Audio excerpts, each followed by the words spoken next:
Et je vous invite à prendre une Bible. Nous avons des Bibles à l'entrée. Si vous voulez emprunter une Bible, c'est utile. Gabriel va la distribuer, merci.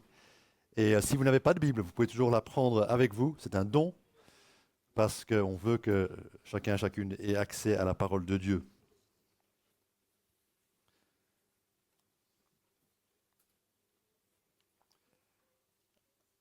Alors je vous invite à ouvrir cette Bible. On va regarder le chapitre 1 Samuel. On est en 1 Samuel. On continue notre série. Je mets mes pages dans l'ordre.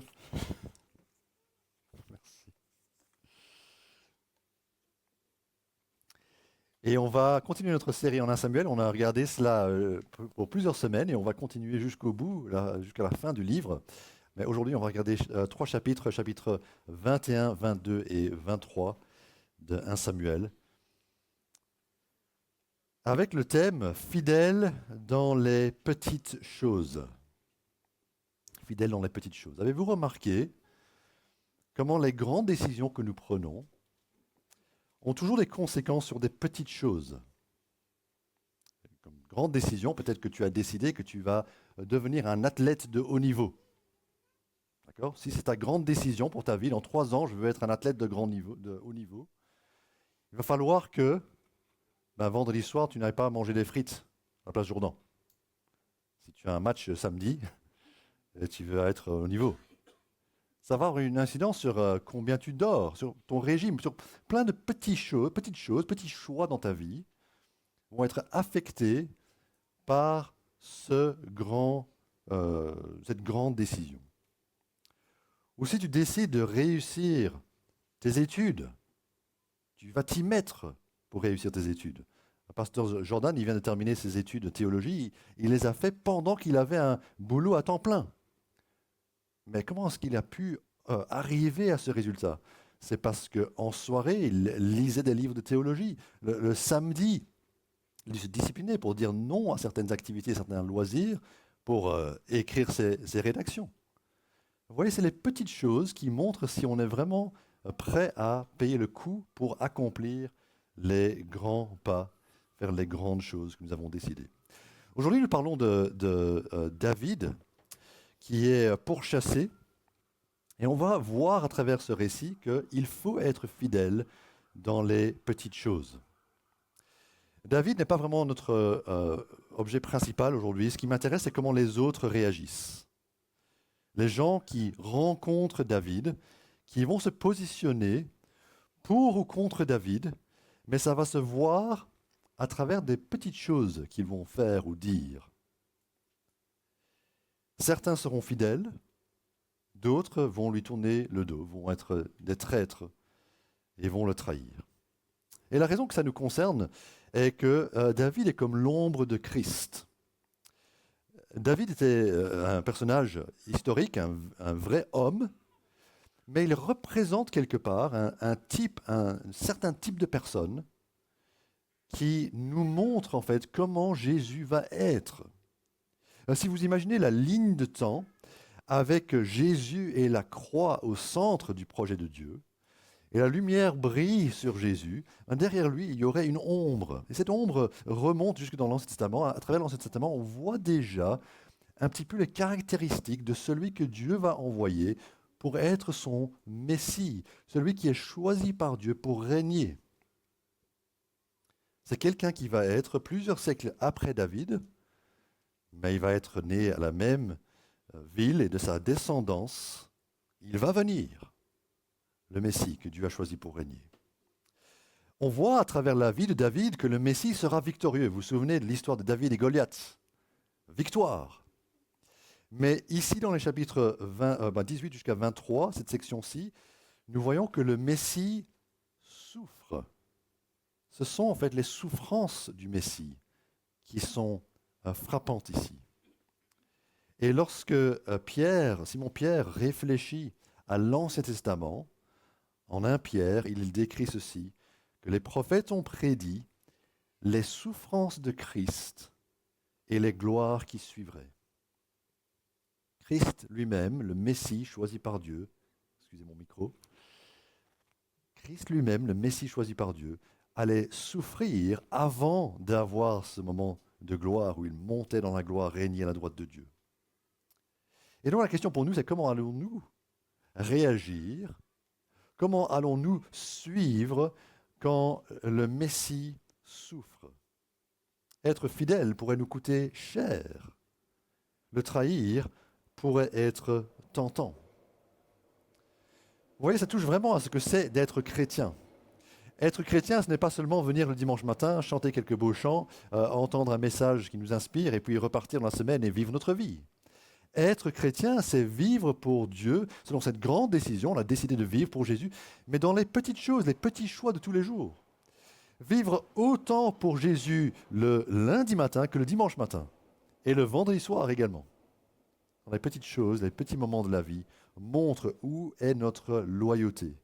Sommes-nous loyaux, engagés envers le Messie ou pas? On reprend le récit au chapitre 21. Le chapitre 21, on va le survoler. David n'est pas exemplaire dans ce chapitre. Malheureusement, David montre toute sa faiblesse et il se rend d'abord dans une ville qui s'appelle Nob, c'est une ville d'Israël. Là, il va rencontrer un prêtre, c'est une bonne chose qu'il va le trouver, mais il va lui mentir. David est désespéré et il lui demande « Donne-moi du pain ». Et le prêtre, gentiment, va lui donner du pain qui est consacré. Il va le donner parce qu'il voit que David est en détresse, il a besoin d'aide. Et par loyauté, il va lui donner ce pain-là. Et il a besoin d'une épée. David est désarmé. Il n'a pas ses armes comme ça dans l'image là. Mais voilà, il n'a pas d'épée. Et Achimélec, le roi, va lui donner son épée. Une épée de Goliath, en fait, qu'il avait vaincu lui-même. Mais David ment. Et puis, si vous regardez plus loin, dans le chapitre 21, il s'en va dans la ville de Gath, il va dans le territoire ennemi, et là, il va avoir peur. Il a peur de Saül, donc il s'enfuit, et puis il est chez les ennemis, il a aussi peur, parce qu'eux se rendent compte qu'ils ont parmi eux un héros d'Israël, quelqu'un qui a déjà vaincu les Philistins. Et donc, il commence à s'intéresser à lui, et David fait semblant d'être fou. Alors, ça, on peut trouver ça amusant, mais en fait, David est en train de tromper les autres et de mentir plutôt que de dire la vérité. Alors on va prendre la lecture au chapitre 22. Chapitre 22, dès le début du chapitre, et il sera projeté aussi. David partit de là et se sauva dans la grotte d'Adulam. Ses frères et toute sa famille l'apprirent et descendirent vers lui. Tous ceux qui se trouvaient dans la détresse, qui avaient des dettes ou qui étaient mécontents, se rassemblèrent autour de lui. Et il devint leur chef. Ainsi, ce fut environ 400 hommes qui se joignirent à lui. De là, David se rendit à Mitzpé, dans le pays de Moab. Il dit au roi de Moab, « Permets donc à mon père et à ma mère de se retirer chez vous, jusqu'à ce que je sache ce que Dieu fera de moi. » Il les conduisit vers le roi de Moab, et ils restèrent avec lui tout le temps que David fut dans sa forteresse. Le prophète Gad dit à David, « Ne reste pas dans la forteresse. Va-t'en et retourne sur le territoire de Juda. » David s'en alla et se rendit dans la forêt des Héretz. Saül apprit que l'on avait des renseignements sur David et sur ses hommes. Il siégeait alors sous un tamaris à Gibéa, sur la colline. Il avait sa lance à la main et tous ses serviteurs se tenaient près de lui. Saül dit aux serviteurs qui se tenaient près de lui, « Écoutez, Benjaminites, le fils d'Isaïe, David, vous donnera-t-il à tous des champs et des vignes? Fera-t-il de vous tous des chefs de milliers et de centaines? Sinon, pourquoi avez-vous tous conspiré contre moi? Pourquoi n'y a-t-il personne qui m'informe de l'alliance conclue par mon fils avec le fils d'Isaïe? Pourquoi n'y a-t-il aucun de vous qui s'inquiète pour moi et qui m'avertisse que mon fils a soulevé mon serviteur contre moi, afin qu'il me dresse des embuscades, comme il le fait aujourd'hui? » Doeg, l'édomite, qui figurait aussi parmi les serviteurs de Saül, répondit, « J'ai vu le fils d'Isaïe venir à Nob, vers Achimélec, fils d'Achitoub. Achimélec a consulté l'Éternel pour lui. Il lui a donné des vivres et lui a remis l'épée de Goliath le Philistin. » Le roi envoya chercher le prêtre Achimélec, fils d'Achitoub, et toute sa famille, les prêtres qui se trouvaient à Nob. Ils se rendirent tous vers le roi. Saül dit, « Écoute, fils d'Achitoub. » Il répondit, « Oui, mon seigneur. » Saül lui dit, « Pourquoi avez-vous conspiré contre moi, le fils d'Isaïe et toi? Pourquoi lui as-tu donné du pain et une épée, Et pourquoi as-tu consulté Dieu pour lui? Ainsi il s'attaque à moi et me dresse des embuscades, comme il le fait aujourd'hui. » Achimélec répondit au roi, « Parmi tous tes serviteurs, lequel est aussi fidèle que David? Il est le gendre du roi, il est dévoué à tes ordres et honoré dans ta maison. Est-ce aujourd'hui que j'ai commencé à consulter Dieu pour lui? Certainement pas. Que le roi ne fasse pas reposer de responsabilité sur moi, ni sur qui que ce soit dans ma famille, car moi, ton serviteur, je ne sais absolument rien de cette affaire. » Le roi rétorqua, « Tu mourras, Achimélec, ainsi que toute ta famille. » Jusque-là, notre lecture ici, nous allons voir que être fidèle au Messie coûte cher. Être fidèle au Messie coûte cher. David n'est plus tout seul, il a été tout seul au chapitre 21. Au chapitre 22, il y a d'autres personnes qui le rejoignent. D'abord sa famille et puis des gens qui vont devenir ses amis. Regardez au verset 2 comment ces gens-là sont décrits. Ils sont dans la détresse, ceux qui se trouvaient dans la détresse, qui avaient des dettes ou qui étaient mécontents, se rassemblèrent autour de lui. Quelle bande de gens! Ils étaient en détresse, en dette et en dépression. Mais en fait, quelque part, c'est normal. Parce que c'est souvent ceux qui ont des problèmes qui se tournent vers Dieu. Vous avez remarqué que ceux qui n'ont pas de problème se disent « je n'ai pas vraiment besoin pour le moment, je n'ai pas besoin d'aide », parce qu'ils n'ont pas conscience qu'il leur manque quelque chose. Tandis que ceux qui vivent des crises dans cette vie, souvent se disent « mais je n'arrive pas à m'en sortir, j'ai besoin d'aide ». Et ils se tournent vers Dieu dans la foi. Ça nous montre aussi que des vrais fidèles, des gens croyants, peuvent passer par ces problèmes. Détresse, dette, dépression. Vous savez, de temps en temps, on entend qu'un prédicateur a prêché « Soyez fidèles à Jésus et il ne vous arrivera rien de mal. » Rien de tout ça. Ah, c'est beau. C'est très vendeur comme message, n'est-ce pas? Parce que tout le monde veut une vie sans problème. Le problème, c'est que la dure réalité de la vie montre que celle-là est une fausse promesse. Dieu ne nous a pas promis que si on le suivait fidèlement, on n'aurait aucun problème. Qu'on n'aurait jamais des problèmes d'argent ou de dette, qu'on ne serait jamais face à des choses qui sont difficiles à payer ou à digérer, qu'on n'aurait jamais des mauvais sentiments ou une humeur noire ou des pensées noires. Mais non. Mais cette bande de gens, cette bande d'hommes, viennent autour de David. Alors on peut penser qu'ils sont un peu mécontents de Saül et des impôts de Saül et qu'ils veulent simplement un changement de régime. Ils disent, voilà, on voudrait un autre gouvernement, on voudrait un autre roi. Mais David ne leur a pas donné une vie confortable. David n'est pas au palais, ce n'est pas des gens qui se rassemblent autour de lui en disant, mais est-ce que tu peux nous donner un métier? Il est dans une grotte quand les autres viennent le retrouver. Et il est un fugitif dans le pays. Ce n'est pas donc la belle vie que David est en train de leur offrir.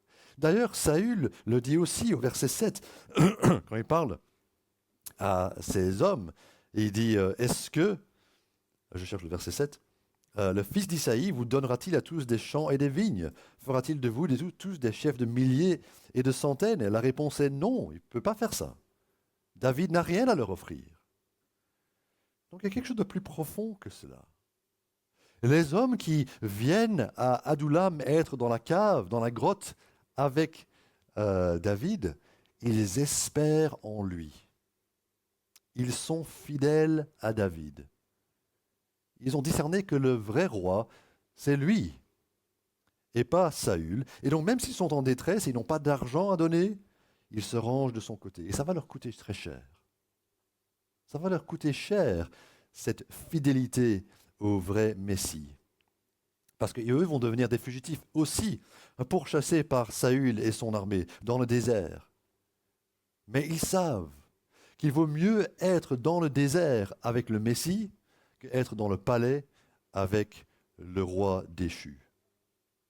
Nous avons tous des choix à faire.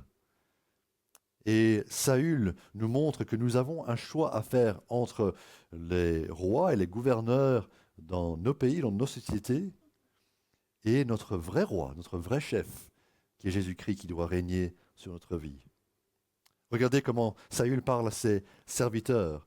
Pourquoi, verset 8, Avez-vous tous conspiré contre moi? Pourquoi n'y a-t-il personne qui m'informe de l'alliance conclue par mon fils avec le fils d'Isaïe?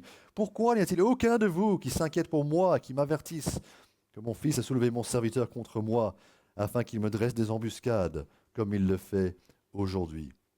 C'est très manipulateur le discours de Saül, parce que ce que Saül dit est faux.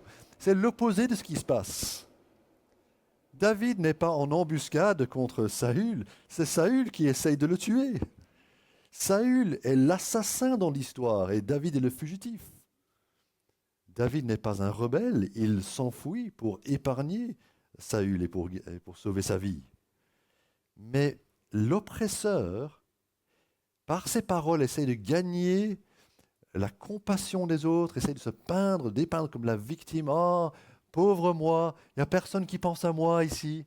Quand il est l'homme le plus puissant du royaume, il se présente comme la victime d'un complot machiavélique. Et au fond, quand il parle comme ça montre que même les serviteurs de Saül n'étaient pas vraiment de son côté. Les serviteurs de Saül savent bien que David est le vrai roi légitime. Malheureusement, il y a une exception. C'est un traître Doeg qui va s'avancer. Le Doeg vient d'un pays voisin, de Édom. Il ne vient pas d'Israël. Et il est prêt à trahir Achimélec et à le faire mourir. Il va lui-même le faire mourir quand personne d'autre ose tuer un prêtre. Achimélec, quand il se présente devant Saül, il parle en toute naïveté. Quand on a lu ça ensemble avec nos enfants, ils étaient en train de dire « Ah non, tais-toi, c'est pas ça qu'il faut dire ». Parce qu'il dit des choses qui, quelque part, montrent qu'il est fidèle à David plutôt qu'à Saül. Et ça finira par lui coûter cher. Il payera de sa vie. Il va mourir ce jour-là à cause de sa loyauté à David. Et pourtant, il n'avait pas fait grand-chose. On pensait tout à l'heure aux petits choix, aux petites choses dans lesquelles nous devons être fidèles. Et lui, il avait simplement donné du pain. Il avait simplement donné une épée, prêté presque une épée qu'il avait dans sa cave, dans son grenier. Mais cette loyauté, petite dans un sens, cette loyauté était une horreur aux ennemis de Dieu. Le verset 19, en fait, montre que toute la ville de ces prêtres va être dévastée. Même les enfants, les bébés, les animaux, tout va être tué. Saül ne l'avait pas fait pour les Amalékites, ses ennemis, mais il l'a fait pour cette ville avec des fidèles serviteurs de Dieu. Être fidèle au Messie coûte cher, on le comprend à travers ces versets. Et vous savez, c'est vrai aussi pour les chrétiens. Dans la lettre aux Hébreux, dans le Nouveau Testament, il relate comment les chrétiens ont vécu au chapitre 10, en évoquant qu'ils étaient prêts à perdre des biens. Les gens ont eu des biens confisqués. Il parle de comment ils ont perdu leur réputation, ils étaient prêts à s'identifier avec ceux qui étaient en prison, qui avaient perdu leur liberté à cause de leur foi en Jésus. Dire que Jésus est Seigneur, ça coûte cher. Mais pourquoi est-ce qu'on le fait si ça nous coûte cher? Pourquoi est-ce qu'on le fait? Parce qu'on sait qu'il y a aussi une protection. La confiance des chrétiens sera récompensée. Il dit en Hébreux, chapitre 10, juste après avoir dit « Vous avez mis votre espérance, ça a été coûteux pour vous d'être solidaire avec les chrétiens persécutés. » Il dit « Mais votre espérance sera récompensée. » Dieu assure qu'il va protéger les fidèles, pas de la souffrance, ni de la persécution, ni même de la mort, parce qu'il y a des martyrs aujourd'hui pour le Seigneur. Mais il nous garde pour la vie éternelle, en relation avec lui et en sûreté avec lui. Nous savons que rien ne peut nous enlever à Dieu, que nous mourions ou pas, nous sommes toujours vivants avec lui. Et c'est ce que David assure l'homme qui vient vers lui, qui est le fils d'Akitoub, au chapitre 22, verset 23. David reconnaît ses torts, il voit que c'est à cause de lui, en fait, quelque part, que Achimélec a été mis à mort. Et il dit au fils, qui s'appelle Abiathar, « Reste avec moi, n'aie pas peur, car celui qui en voudra à ta vie en voudra à la mienne. Près de moi, tu seras en sécurité. » Étrange promesse, n'est-ce pas? Mais c'est ce que le Messie peut faire. Il peut protéger ceux qui se confient en lui. Au chapitre suivant, les choses deviennent plus compliquées. La différence entre ceux qui sont fidèles et ceux qui sont infidèles va devenir encore plus forte. Ceux qui soutiennent David d'une part et ceux qui le trahissent. C'est vraiment très marquant. Le chapitre commence par une nouvelle guerre. Les Philistins reviennent à la charge, attaquent la ville de Keïla, c'est une petite ville en Israël, et David est informé. Il consulte Dieu. Et Dieu veut qu'il aille se battre contre l'envahisseur, et lui et ses hommes vont tout risquer pour se battre contre l'envahisseur et sauver la petite ville et les habitants de la ville de Keïla. On reprend la lecture au chapitre 23, verset 6. Lorsque Abiatar, le fils d'Achimélec, s'était réfugié auprès de David à Keïla, il avait apporté l'éphod avec lui. Alors juste pour clarifier, l'éphod, c'est un moyen de connaître la volonté de Dieu. C'était quelque chose que les prêtres portaient, qui avait des pierres dessus, et on pouvait l'utiliser, on pouvait jeter un dé ou quelque chose comme ça, il y avait un oui, non, et on pouvait choisir, ou discerner ce que Dieu était en train de dire de sa volonté. Verset 7. Saül fut informé que de l'arrivée de David à Keïla, et il se dit, Dieu le livre entre mes mains, car il est venu s'enfermer dans une ville munie de portes et de verrous. Saül convoqua donc tout le peuple à la guerre afin de descendre à Keïla et d'assiéger David et ses hommes. David eut connaissance du mauvais projet de Saül contre lui. Il dit au prêtre Abiatar, « Apporte l'éphod. » Puis David dit, « Éternel, Dieu d'Israël, moi ton serviteur, j'apprends que Saül veut venir à Keïla pour détruire cette ville à cause de moi. Les habitants de Keïla me livreront-ils entre ses mains ? Saül descendra-t-il conformément à ce que ton serviteur a appris ? Éternel Dieu d'Israël, veuille le révéler à ton serviteur. L'Éternel répondit, il descendra. David répéta, les habitants de Keïla me livreront-ils, ainsi que mes hommes, entre les mains de Saül ? Et l'Éternel répondit, ils te livreront entre ses mains. Alors David se leva avec ses hommes au nombre d'environ 600. Ils sortirent de Keïla et s'en allèrent où ils purent. Informé que David s'était sauvé de Keïla, Saül renonça à son expédition. David habita dans le désert, dans des endroits escarpés, et il resta sur la montagne dans le désert de Ziph. Saül le cherchait toujours, mais Dieu ne le livra pas entre ses mains. Voyant que Saül partait en campagne pour attenter à sa vie, David restait dans le désert de Ziph, dans la forêt. Ce fut alors que Jonathan, fils de Saül, se leva pour aller trouver David dans la forêt. Il fortifia sa confiance en Dieu et lui dit, « N'aie pas peur, car mon père Saül ne parviendra pas à t'attraper. Tu régneras sur Israël, et moi je serai ton bras droit. Mon père Saül le sait bien aussi. » Ils firent tous deux alliance devant l'Éternel. David resta dans la forêt, et Jonathan retourna chez lui. Les Ziphiens montèrent vers Saül à Gibéa et dirent, « David n'est-il pas caché chez nous, dans les endroits escarpés dans la forêt, sur la colline d'Aquila, qui se trouve au sud du désert? Descends donc, roi, si c'est ce que tu désires. C'est à nous qu'il reviendra de le livrer entre les mains du roi. » Saül dit, « Que l'Éternel vous bénisse pour avoir eu pitié de moi. Allez donc prendre encore des informations pour bien examiner et savoir où il se tient et qui il y a vu, car il est très rusé à ce qu'on me dit. Voyez et reconnaissez tous les endroits où il se cache, puis revenez vers moi avec des renseignements certains, et je partirai avec vous. S'il est dans le pays, je le chercherai parmi tous les milliers de Juda. » On va s'arrêter là pour notre lecture et on va se concentrer sur ces versets. Dans cette deuxième partie, on comprend qu'aucune opposition au Messie ne réussit. Aucune opposition au Messie ne réussit. On voit plusieurs trahisons dans ces chapitres, n'est-ce pas? Et dans ce chapitre, il y a 2 trahisons et un fidèle. La première trahison est celle des hommes de Keïla. Ils sont à peine délivrés par David. Ils sont déjà prêts à le livrer. Alors, ce n'est pas encore quelque chose qui se passe, c'est quelque chose qui pourrait se passer. Saül va venir avec son armée contre la ville de Keïla et les quelques croyants, quelques gens là dans la ville, les habitants de la ville, se disent, on ne veut pas terminer comme Nob, qui a été rasé. On ne va pas tous mourir. On va pousser David vers la porte d'entrée si c'est nécessaire. Comme ça, Saül aura son homme et nous, on sera épargnés. C'est un peu comme ça qu'ils réfléchissent. Mais ils ne le font pas. mais ils étaient prêts à le faire. Et donc David va se mettre dans le désert et la course-poursuite continue. Verset 14 nous dit que Dieu ne le livra pas entre ses mains. L'opposition augmente. La course continue. Même des compatriotes de David sont des ennemis. On n'est plus avec les Philistins là. Mais David est en sécurité.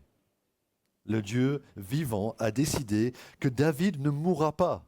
Il ne sera pas poignardé par Saül. Il ne va pas mourir dans une bataille. Il va régner pendant 40 ans sur Israël et il mourra dans son lit comme un vieillard. Toute cette agitation contre lui, elle est futile, elle est en vain. Je pense à David, mais aussi je pense à Jésus, le vrai Messie. Lorsque Jésus est venu à Jérusalem et que ce n'était pas encore son heure pour mourir, malgré l'opposition des autres qui étaient contre lui, il ne mourut pas. Il échappait à ceux qui voulaient le tuer. Tous les efforts contre lui sont en vain. Et c'est pareil encore aujourd'hui. On veut faire du mal à ceux qui se rattachent à Christ. En fait, c'est en vain. Un exemple auquel j'ai pensé, c'était la cérémonie d'ouverture des Jeux Olympiques, qui a beaucoup marqué les esprits. C'était en France, n'est-ce pas? Et il y avait une mise en scène qui était grotesque, qui se moquait ouvertement de la religion, des chrétiens. Les gens se moquaient de la religion chrétienne. En voyant cela, on pourrait penser que les ennemis ont pris le dessus. Mais Dieu a utilisé ce moment choquant qui était vu par le monde pour que des chrétiens se lèvent d'autres pays et disent, si c'est comme ça la situation en France, on va soutenir encore plus les évangéliques en France et on va donner encore plus d'argent, plus de moyens. Une récolte énorme de fonds a été faite pour les églises en France à cause de cet événement. Finalement, les efforts contre Dieu sont en vain. Et l'auteur nous le montre parce que, après avoir montré la futilité de cet attentat, Saül qui cherche après David, mais David s'enfuit, il est introuvable pour le roi Saül. Quelqu'un qui va le trouver, c'est Jonathan, le prince fidèle, qui va le trouver et il va le fortifier. Parce qu'à ce moment-là, en fait, David est assez faible. Ça nous marque que David n'est pas comme Jésus, bien entendu. Aucun homme n'est comme Jésus, vraiment. Jésus était tellement parfait, tellement noble, tellement juste. Et David, malheureusement, a montré tout le côté négatif qui va sortir après. Il a montré sa manipulation. Il a montré sa tromperie, des choses qui vont revenir plus tard dans sa vie.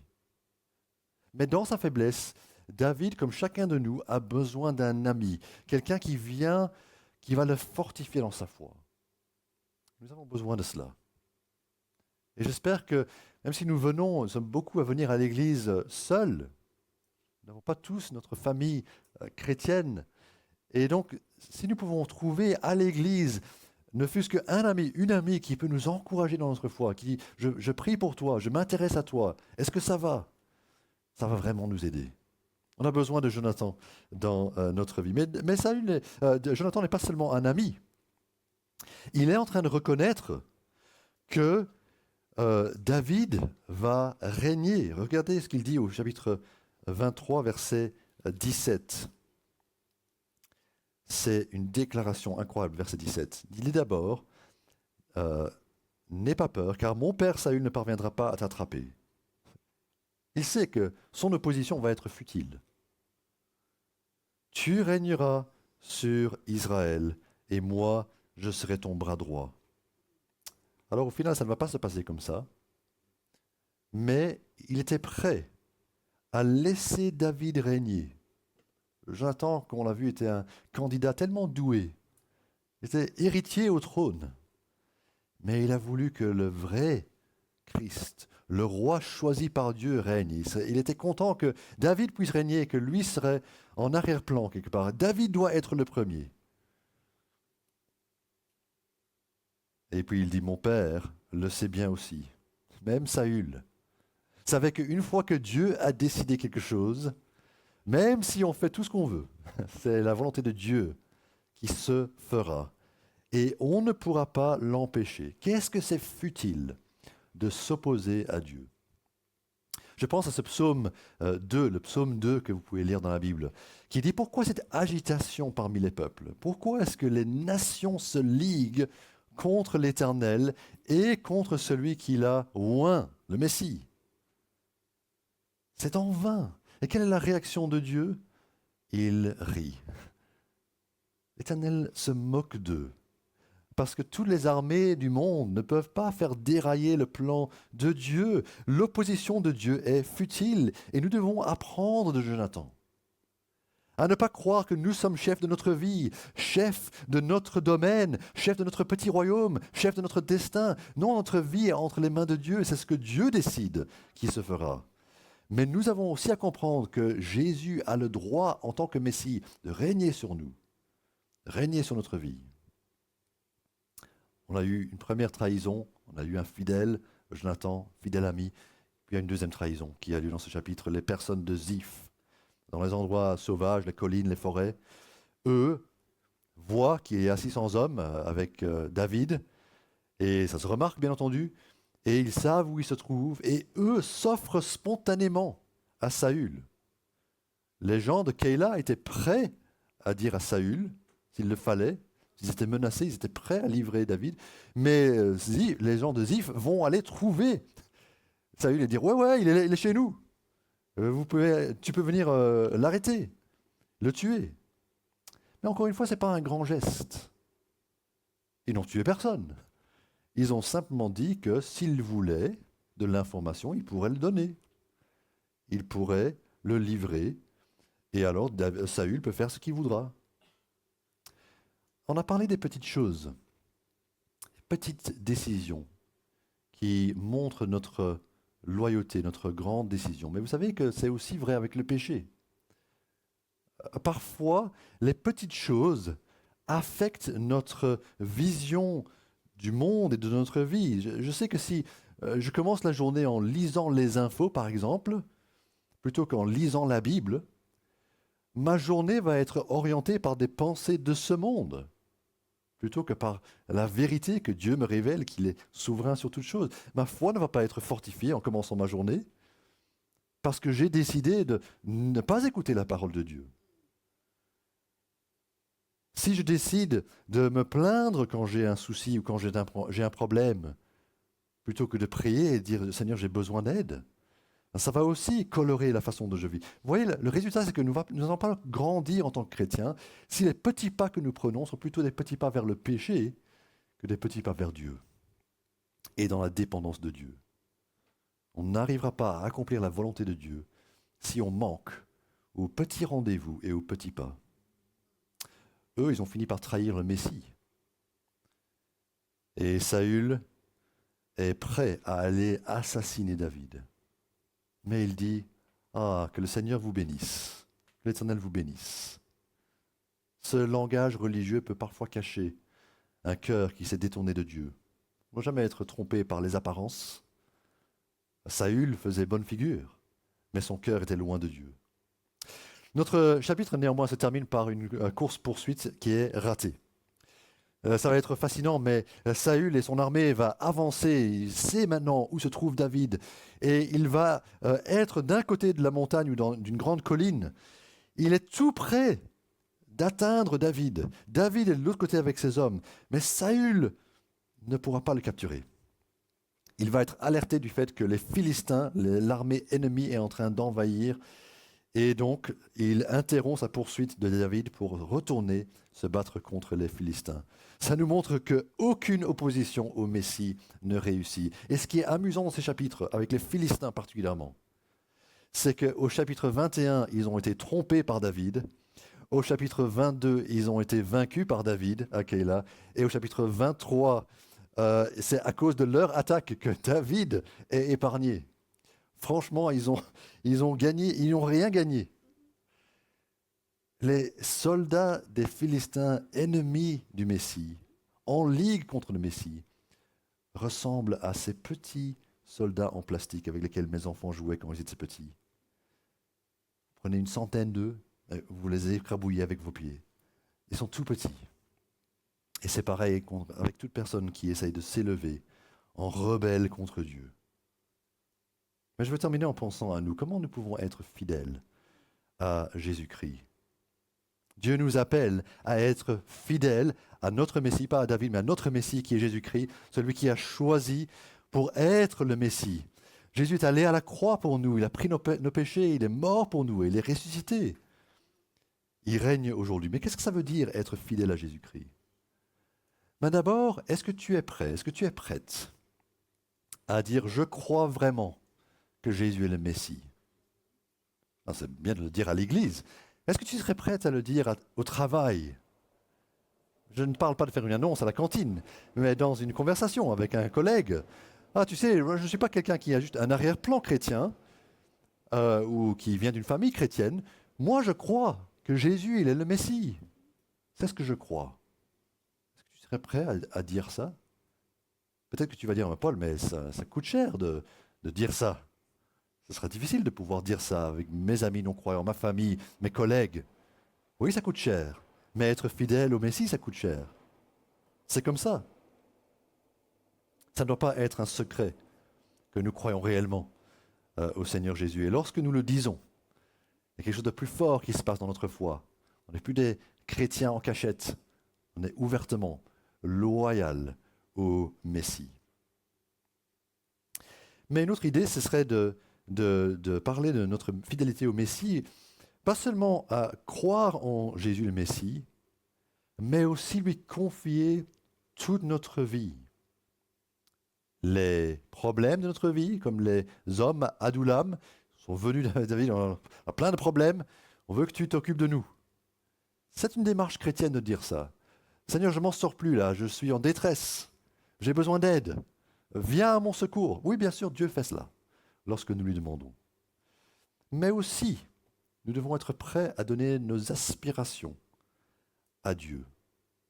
L'attitude de Jonathan est aussi fidèle au Messie, parce que dans sa foi, Jonathan était prêt à soumettre son projet de vie à Dieu et à David. Je veux que tu règnes sur moi, je veux que tu sois le numéro un, et plus moi.